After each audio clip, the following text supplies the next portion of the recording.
پیارے بچوں، ایک دفعہ کا ذکر ہے کہ ایک گاؤں میں الف رہتا تھا۔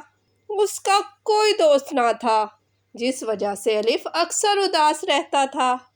ایک دن الف اداس تھا کہ اس کے پاس سے ایک الماری اور اناناس کا گزر ہوا۔ اناناس اور الماری نے الف کو اداس بیٹھے دیکھا تو وہ اس کے پاس گئے اور اس سے پوچھا کہ تم اتنے اداس کیوں ہو؟ الف نے بتایا کہ میں اس لیے اداس ہوں کہ میرا کوئی بھی دوست نہیں ہے، کوئی بھی مجھ سے دوستی کرنا پسند نہیں کرتا اور نہ ہی مجھ سے باتیں کرنا پسند کرتا ہے۔ الماری اور اناناس نے الف سے کہا کہ تم پریشان مت ہو، آج سے ہم دونوں تمہارے دوست ہیں۔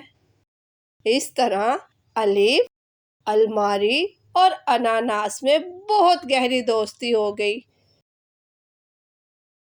اناناس، الماری، اناناس، الماری۔